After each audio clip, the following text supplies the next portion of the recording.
TSC.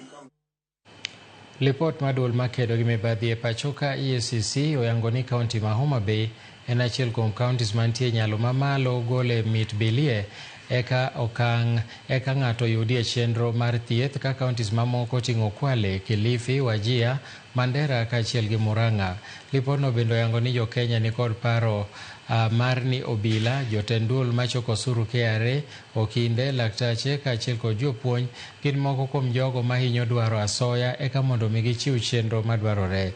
Bishop David Oginde e kinde keto lipot makamano ayanga owacho ni midhiero mar mibadhi e pachoka omuro fuke jopiny kendo gigeto kedo gi midhiero no kendo keto wachno e lamo mondo mi Nyasaye okony e kinde yore mag chike bende irango.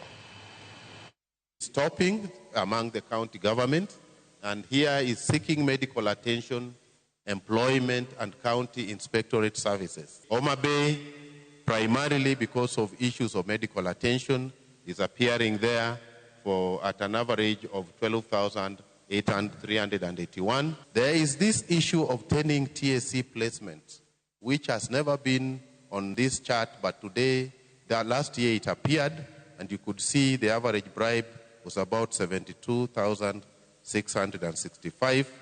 Application for bursary, for those who are accessing bursary. It is up to God to decide how to answer prayer.